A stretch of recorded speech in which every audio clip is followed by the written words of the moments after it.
কিভাবে প্রার্থনা করব আমরা, এই বিষয়ে আমাদের নানা ধরনের চিন্তা হয়ে থাকে। আমরা কিভাবে প্রার্থনা করব তা আমরা ভেবে পাই না।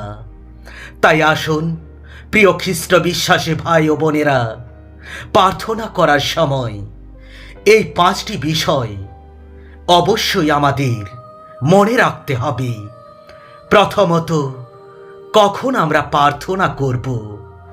লোক 18 অধ্যায় 1 পদে লেখা আছে বাইবেলে, যিশু এক রূপক কাহিনীর মাধ্যমে তার শিষ্যদের বোঝাতে চাইলেন তারা যেন সব সময়ই প্রার্থনা করে নিরাশ না হয়। গীত সংহিতার 141 অধ্যায়ের 5 পদে লেখা আছে, ধার্মিক ব্যক্তি আমাকে আঘাত করুক, তা আমার জন্য কৃপা। যে আমাকে তিরস্কার করুক, তা আমার মাথার তেল।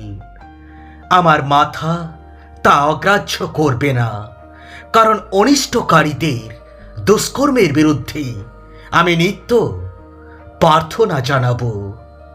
তাই প্রিয় খ্রিস্ট বিশ্বাসী ভাই ও বোনেরা, উক্ত পদগুলির পরিপ্রেক্ষিতে আমরা যে কোনো সময়ে ঈশ্বরের নিকট প্রার্থনা করতে পারি। দ্বিতীয়ত, কোনো নির্দিষ্ট সময়ে আমাদেরকে প্রার্থনা করতে হবে।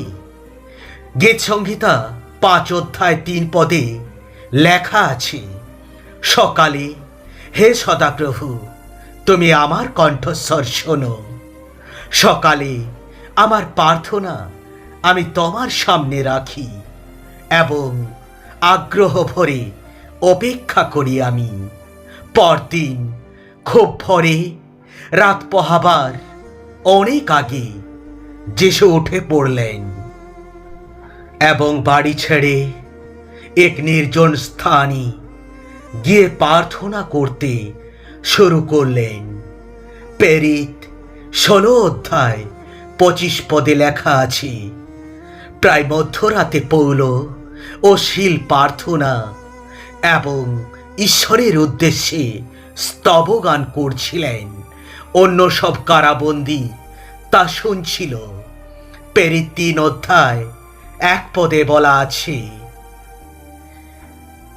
একদিন প্রার্থনার নির্দিষ্ট সময়ে বেলা 3টের সময় পিতর ও যোহন একসঙ্গে মন্দিরের দিকে যাচ্ছিলেন। প্রিয় বিশ্বাসীগণ, বাইবেলের এই পদগুলির মাধ্যমে আমরা জানতে পারলাম যে প্রার্থনা করার কোনো নির্দিষ্ট সময় নেই।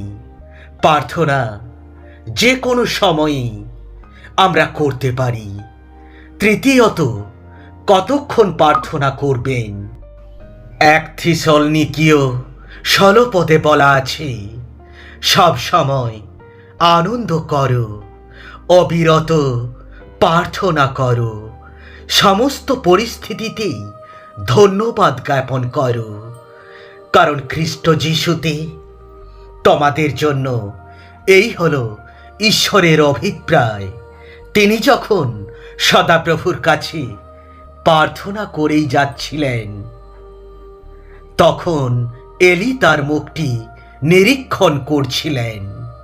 অতএব প্রিয় বিশ্বাসী ভাই ও বোনেরা, বাইবেলের এই পদগুলি আমাদের জানায় যে প্রার্থনা করার নির্দিষ্ট কত সময় ধরে করতে হবে তার কোনো সময় নেই। আপনাদের ইচ্ছা মতো যতক্ষণ পারবেন ততক্ষণ পর্যন্ত আপনারা প্রার্থনা করতে পারেন।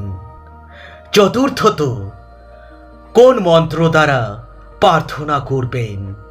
যোহন 14 অধ্যায়ের 13তম পদে লেখা আছে, আর আমার নামে তোমরা যা কিছু চাইবে আমি তাই পূরণ করব, যেন পুত্র পিতাকে মহিমান্বিত করেন।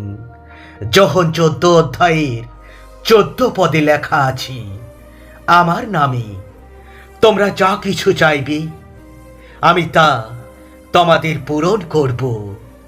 যোহন 15 অধ্যায় 16 পদে লেখা আছে, তোমরা আমাকে মনোনীত করনি, আমি এই তোমাদের মনোনীত করেছি, ফলবান হওয়ার জন্য নিযুক্ত করেছি, সেই ফল যেন স্থায়ী হয়।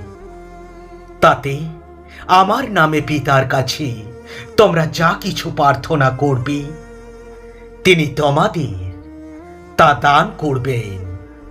পঞ্চমত, প্রার্থনাকে লিখে নিয়ে পড়তে বা মুখস্থ বলতে হবে।